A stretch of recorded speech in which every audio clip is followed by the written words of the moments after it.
Ao longo da sua trajetória com Cristo, você já mudou de igreja? E pior, ou melhor, você foi de uma igreja para outra e essas duas eram muito diferentes entre si? Será que você não mudou de tradição? Falando aqui, claro, de tradição evangélica, porque a gente ainda está falando dentro de um escopo evangélico protestante sem entrar nos pormenores desse termo. Você, por exemplo, foi de uma Assembleia de Deus para uma igreja presbiteriana do Brasil. Então, eu posso dizer com toda certeza que você mudou de tradição evangélica. Mudar de igreja nunca é fácil, mas mudar de tradição é mais difícil ainda. Apesar de todos os pontos em comum que nós temos na fé evangélica, as mudanças são grandes e os desafios são maiores ainda. Porém, nem tudo é dificuldade. Eu acredito que pessoas que viveram entre duas tradições, ou seja, pessoas que conhecem duas tradições evangélicas, podem ser um instrumento nas mãos de Deus, especialmente na pacificação e na unidade da igreja. Por isso, nesse vídeo, eu vou apresentar para vocês 3 desafios e também 3 vantagens de pessoas que viveram entre duas tradições.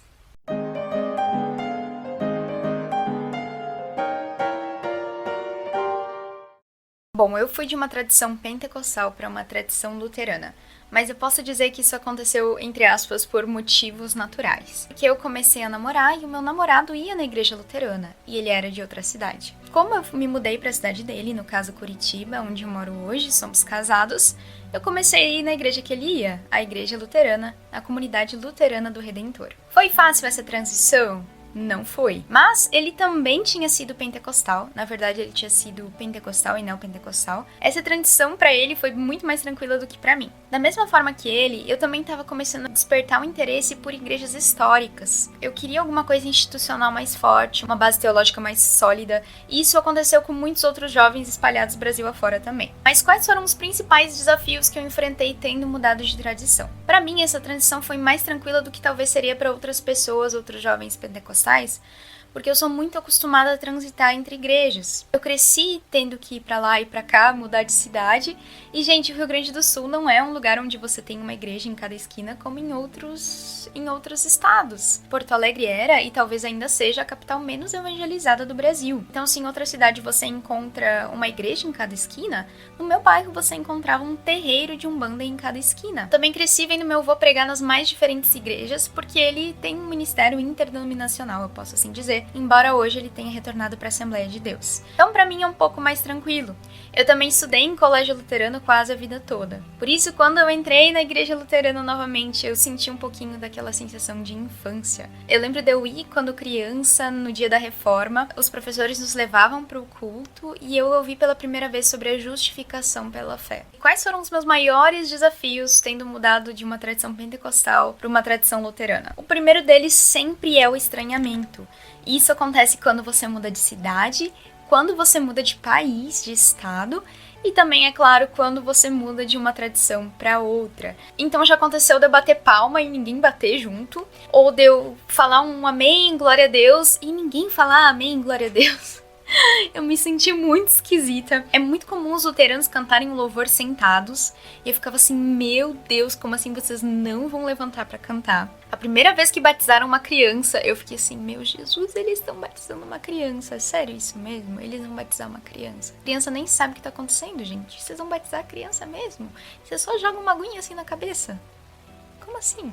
Mas confesso que pra mim entender o batismo de crianças, que tem na igreja luterana, foi muito mais tranquilo, porque depois, quando adolescentes, eles vão confirmar publicamente a fé deles. Então, se você tem essa necessidade de uma confirmação da fé, isso vai acontecer posteriormente. E, em segundo lugar, quando eu me batizei, eu tinha 12 anos, foi numa igreja neopentecostal, numa piscininha de plástico no canto da igreja. Foi, sim, um momento muito especial. Mas, por mais que eu quisesse seguir a Jesus, eu não tinha entendido nem um pouquinho quem era Deus, quem era Cristo, que ele tinha morrido pelos meus pecados e que isso salvava completamente. Eu ainda não tinha entendido o amor de Deus, ainda não tinha entendido o perdão de Deus. Então eu era tão ignorante sobre a fé, sobre a salvação, que só Cristo. Na verdade, eu me batizei, mas quem me escolheu foi Cristo, quem me chamou foi Cristo. Mas é claro, gente, ninguém aqui é obrigado a ser Pedro Batista, super tranquilo, credo batistas também. Porém, poderia ter sido pra mim um problema muito maior em ter mudado de igreja. Outra coisa muito estranha pra mim nessa mudança é que na igreja luterana os pastores são contratados. Então sim, eles publicam a vaga dizendo, olha, nós queremos isso, isso e isso num pastor, precisamos de um pastor que trabalhe com jovens, que trabalhe com música, enfim, depende da necessidade de cada comunidade. Depois a comunidade escolhe currículos, tem uma votação e no fim o pastor é contratado. Eu achava isso absurdo. Como assim vocês contratam um pastor e vocês podem demitir o pastor? Porque eu vim de um contexto em que o pastor mandava e desmandava.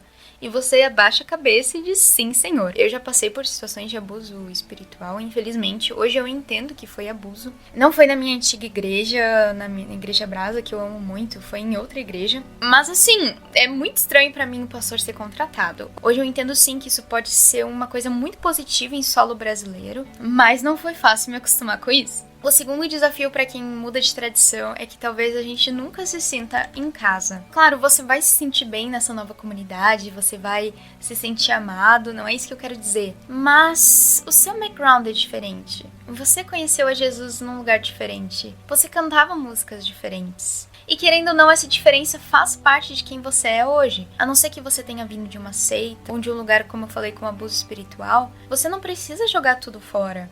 O passado faz parte de quem você é. O passado talvez tenha te ensinado a orar, tenha te ensinado a ler a Bíblia. Aquela outra igreja foi o lugar onde você encontrou a Cristo, onde Deus falou com você pela primeira vez e você pôde ouvir. Então essa diferença vai ser sempre parte de quem você é. Como eu falei, claro que você pode se adaptar, se sentir bem, mas você sempre vai ser um híbrido. E esse é o terceiro desafio, é ser um híbrido.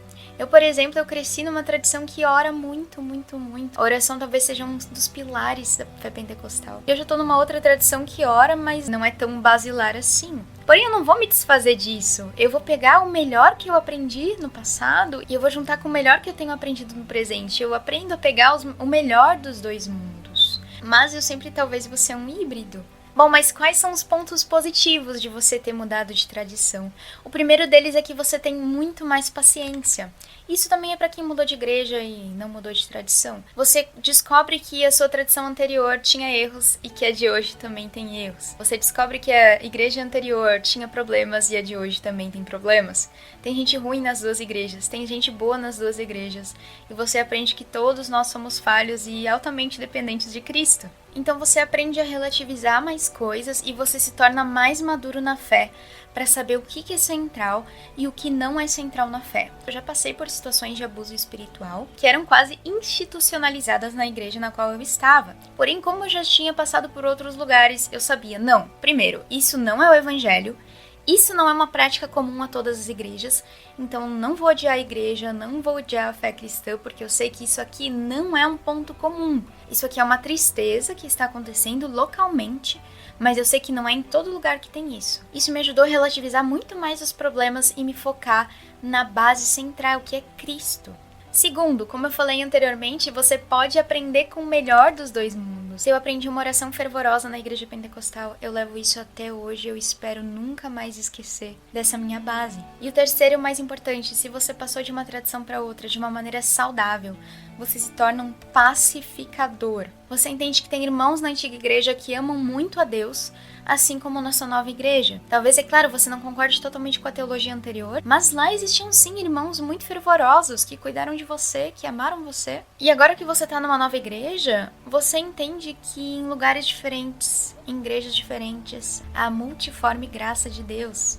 Ele atua com diferentes partes do corpo, diferentes tradições, tem diferentes bênçãos, tem pontos fortes e fracos. E agora, quem sabe, você não pode ser uma ponte entre esses dois lugares. Você pode olhar para os seus irmãos com os quais você convivia anteriormente e dizer glória a Deus. E você pode olhar para os irmãos de hoje e dizer também glória a Deus. Quando alguém tentar ridicularizar a sua tradição anterior, você pode dizer, poxa, não é bem assim. Tinha problemas, mas lá eu vivi muita coisa boa. Tinha seus defeitos, mas também tinha muitos pontos fortes. Tinha desafios, mas foi lá que eu conheci a Cristo. E eu não quero que ninguém fale mal da minha igreja antiga. E quando alguém da sua igreja antiga olhar pra você e pensar, poxa, fulano se desviou, sei lá o que, você vai vivendo a sua vida mostrar que não, que existe graça na igreja ao lado, que é possível a unidade na diversidade. A pessoa vai olhar pra sua vida e vai ter certeza disso, que a sua fé continua. Ela pode ter mudado um pouco em algumas doutrinas, mas a fé em Cristo é a mesma e ela continua. Por isso você se torna uma ponte, você se torna um pacificador. E é isso que eu queria trazer para vocês hoje. Eu espero que tenha sido uma reflexão relevante.